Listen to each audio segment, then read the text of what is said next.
So Andor is the least Star Wars has ever felt. In a good way. But if you want more Star Wars out of your Star Wars and want to have those nostalgia feels, bubbling through your veins and making you feel all like, oh yeah, Star Wars, I remember my childhood. It was better than now because I don't have to pay taxes and I'm not worried about waking up early for my job and then... Not the video for it. Andor's got you covered. Because on one hand, we've got Imperials talking about budgets, we've got character development, we've got slow-burning, interesting character drama. But on the other hand, we have a character whose only 2 scenes of this episode is having a bowl of cereal with Star Wars' most famous liquid. Blue milk.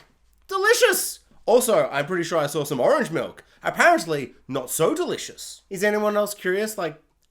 Is it a cow? Is it different types of cow? Is it like different types of space cows? Like, what is blue milk? I've always known blue milk as this thing that was in original recipe Star Wars. But what is blue milk? Like, there didn't seem to be any cows on Tatooine. I mean, there probably was some kind of like cattle-esque animal. But like, it's milked, presumably. Like, Luke milks some kind of sea lapras seal beast thingy. I don't know what he was... An animal of some sort, and that was green milk, I'm pretty sure. But what's orange milk? Is orange milk another type of cattle of some sort? These are the questions that go through my head and stop me from, remembering character development and the things that actually happened in the episode that matter. So episode 5 of Andor continues to be really exciting, really interesting, and a really nice kind of slow burn kind of character study, without big Star Wars IPs and all that things.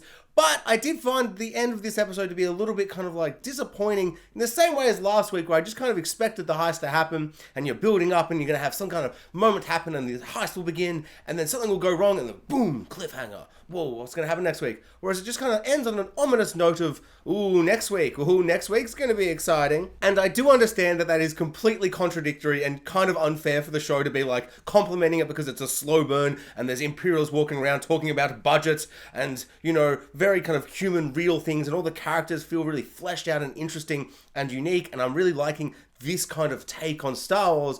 And yet I still left the episode being like, oh, I really just wanted them to do that whole Star Wars-y thing. I wanted to see the action and the heist. But I think that does speak to how kind of invested I am in this whole thing. But the episode itself just didn't really kind of feel complete. It kind of reminded me of like a Netflix episode where you watch 3 or 4 in a row, you're just binging it. This whole season came out and you're like, oh, I'll watch like 3 or 4 or 5 or whatever a day and I'll just get through it all. And when you look back, you're kind of like, what happened when? And you're just kind of left with like, oh yeah, in those 3 episodes, there was like, that was happening. And I kind of feel like Andor might be falling into that trap a little bit, just because I kind of feel like we're definitely going to be getting the heist next episode. So if you look at the first 6, it'll probably be like, those first 3 feel very much like one episode, then the next 3 feel like one episode. And that's totally fine, but I think maybe then release them in 3 episodes. Because if your whole episode doesn't have a beginning, middle, and end and feel complete as a whole package, I leave the episode feeling a little bit underwhelmed and like, oh, I didn't dislike any moment of this entire episode. But when it cut to black, I went, what? It's already over? How did we spend 40 minutes and kind of, I feel like nothing happened? But that being said, what we did get was really, really great. I did like everything we got. Not enough old Papa Skarsgård, that's for sure. But, his tiny little moment of, oh, I'm super scared and nervous.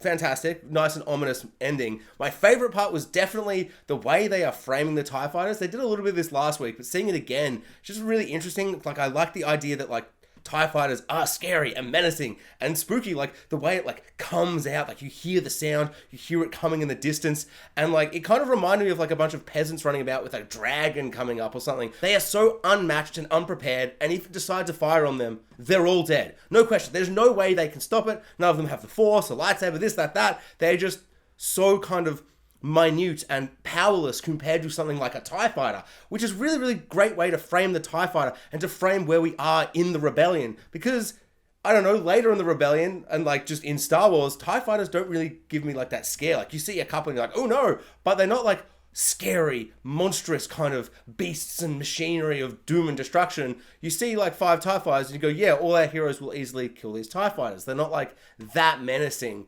anymore. I feel like they've kind of lost that suspense and terror. Whereas in this, it was really scary, and they do that intimidation Top Gun style drive-by, fly-by thingy where they go real low and like intimidate them. And I found that really, really compelling. And yeah, easily the highlight of the episode for me. All the little character moments we get are really, really great. Like I like the mom berating Budget Ramsay Bolton. He's drinking his blue milk and he's all like, man, I can't believe I got myself in this situation.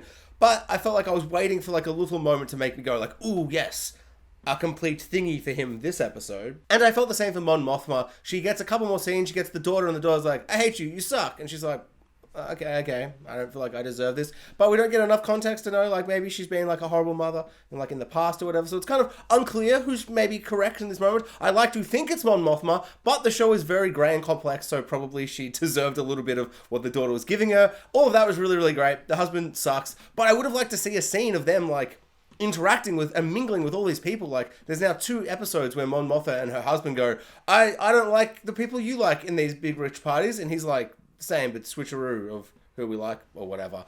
But they're like just talking about it. It's like, yeah, but don't tell. Like, show, don't tell. So most of the episode spends time with Andor dealing with all the little rebel people, the rebels, and they're all like, ooh, we don't trust you.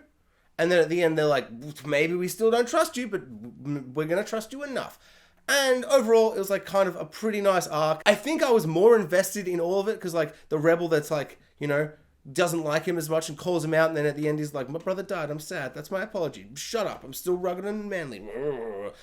I didn't really get anything from him last week, but I really enjoyed him this week. But in between these 2 episodes, I have watched the entire series on Disney Plus called The Bear.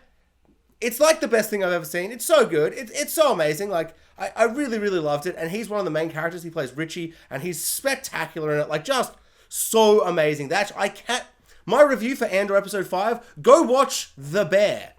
Not enough bears in it for the title, but it's such an exceptional show about family and cooking. Got a lot of beautiful food porn shots going on, and just, it's stressful and intense, and it's a crazy, insane, kind of unique, amazing story, but it's got all these really rich themes of family and like loss and grief, and it's very, very good. And so Richie from that is the guy who's like, I don't like you, Andor, and at the end he's like, maybe I like you, Andor. Maybe we can be best buds and we can do a little bit of a heist. So I'm not even sure if that all worked or if I'm just like, hey, it's the guy from that thing. It's crazy to like watch one episode, then the next week be like, I love this guy now, because I saw another thing. I also noticed this week that one of the rebels is the waif from Game of Thrones. I know exactly why I didn't notice last week, just because that character was just not a good one. And I don't want to judge her on that, but I really wish I hadn't noticed, because for like half the episode I'm like, that Terminator run chase scene, I didn't like that in Game of Thrones. But this is a different show. And she's an actress. She's going to be in things.